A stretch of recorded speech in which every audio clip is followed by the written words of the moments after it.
तेव्हा अचानक तिथे एक वाघ आला. वाघ आपल्याकडे धावत येताना बघून विद्यापती घाबरले आणि सुसाट पळू लागले. वाघ त्यांचा पाठलाग करत जवळ आलाच होता. तितक्यात एक सुंदर स्त्री तिथे आली आणि तिने वाघाला आवाज दिला, ए वाघ, थांब. तो आवाज ऐकून वाघ जागीच एकदम शांत उभा राहिला. त्या स्त्रीने वाघाला निघून जायचा आदेश दिला. तेव्हा लगेच तो वाघ मागे परतला. तिथे असलेल्या सगळ्या स्त्रियांपैकी ती स्त्री खूप सुंदर दिसत होती. ती भिल्लांचे राजा विश्ववसूची एकुलती एक मुलगी ललिता होती. वाघाच्या भीतीने विद्यापती बेशुद्ध पडले होते. ललिताने तिच्या सेविकांना विद्यापतीवर पाणी फेकण्यास सांगितले. काही वेळाने विद्यापती शुद्धीवर आल्यावर ललिताने विचारले, तुम्ही कोण आहात? एवढ्या भयानक जंगलात एकटेच का आलात? म्हणजे मी तुमची मदत करू शकेल. विद्यापती खूप घाबरलेला होता. हे बघून ललिता विद्यापतीला तिच्या सोबत घरी घेऊन गेली. ती म्हणाली, माझ्या इथे थोडे दिवस मुक्काम करा. तुम्हाला जेव्हा बरं वाटेल तेव्हा हवं तर तुम्ही तुमच्या कामाला जा. विद्यापती ललिताच्या वडिलांना विश्वसूला भेटला, पण त्याने विश्वसूला त्याचा संपूर्ण परिचय नाही दिला.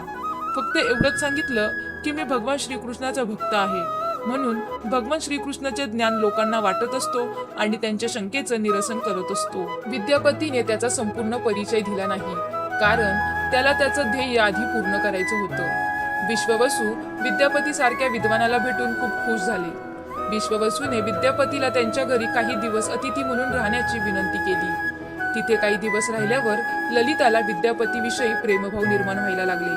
विद्यापतीला देखील हे समजत होते, परंतु ते एक कार्य करण्यासाठी आले होते. ते कोणत्याही प्रकारे प्रेम करण्यासाठी तर नव्हते आले. विद्यापतीला संगीताच्या वाद्याचा मधुर आवाजाने एक संकेत तर मिळाला होता, पण पुढे काय हे त्यांना सुचत नव्हते.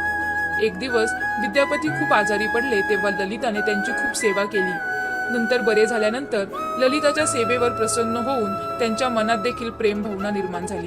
ते बघून विश्ववसूने विद्यापतीसमोर दोघांच्या लग्नाचा प्रस्ताव ठेवला. विद्यापतीने होकार देऊन दोघांचं लग्न सुरळीत पार पडलं. काही दिवसांनी विद्यापतीच्या एक गोष्ट लक्षात आली. विश्ववसू रोज न चुकता पहाटे कुठेतरी जायचा. कितीही अडचणी आल्या तरीही तो जायचा. हे बघून विद्यापतीने ललिताला विचारलं, रोज तुझे वडील कुठे जातात? ते पण न चुकता. आजारी असले, वारा पाऊस पाणी आला तरीही जातात. हे ऐकून ललिता शांत झाली. आपल्या वंशाची कुलदैवताची ही गुप्त गोष्ट कोणाला सांगायची नाही असा नियम होता.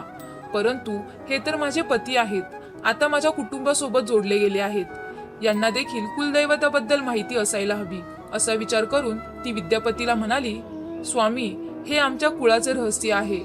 ते कुणाला सांगायचं नाही, परंतु तुम्ही माझे पती आहात. मी तुम्हाला कुलपुरुष समजून सांगते. इथे काही अंतरावर एक गुफा आहे, ज्याच्या आतमध्ये आमचे कुलदैवत आहेत. त्या कुलदैवताची पूजा आमचे पूर्वज खूप आधीपासून करतात आणि आता माझे पिता स्वतः रोज न चुकता पूजा करायला जातात. त्यावर विद्यापती म्हणाला, मी जाऊ शकतो का तुमच्या कुलदैवताचं दर्शन घ्यायला? माझी खूप इच्छा आहे दर्शन घ्यायची, कारण मी देखील भगवान श्रीकृष्णांचा एक उपासक आहे आणि मला देखील हक्क आहे तुमच्या कुलदैवताचं दर्शन घ्यायची आणि माहिती जाणून घ्यायची. ललिता म्हणाली, माझ्या वडिलांना समजलं तर ते खूप चिडतील तुमच्यावर, कारण ही गोष्ट कोणाला सांगायची नाही असा नियम आहे. परंतु विद्यापतीने विनंती केल्यावर ललिता तयार झाली. ललिताने विश्ववसूला हट्ट केला की स्वामींना कुलदैवताचं दर्शन घ्यायची इच्छा आहे आणि आता ते देखील आपल्या कुटुंबातील एक सदस्य आहे, तर त्यांना हे माहिती असणं गरजेचं आहे.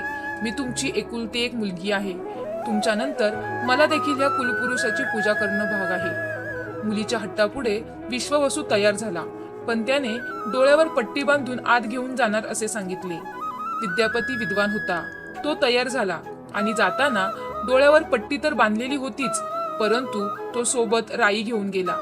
ज्या वाटेने ते चालत होते त्या वाटेत तो राई खाली टाकत चालला होता.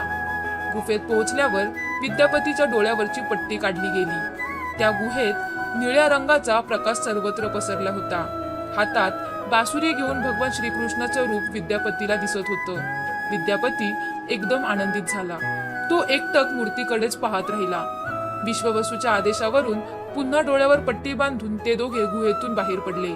घरी आल्यावर ललिताने विद्यापतीला विचारलं, तुमच्याकडे पण आमच्या कुलदैवतासारखी कोणती मूर्ती आहे का? तुमच्याकडे कशी मूर्ती आहे? तुम्ही कसे पूजता तुमच्या कुलदैवताला? ललिताच्या प्रश्नांवर विद्यापती काहीच बोलला नाही.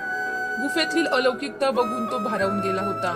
त्याला समजून गेलं होतं की विश्ववसूचे कुलदैवत म्हणजेच नीलमाधव आहे हे नक्कीच झालं आहे आणि मला आता यांना घेऊन जायचंय. पण कसं घेऊन जायचं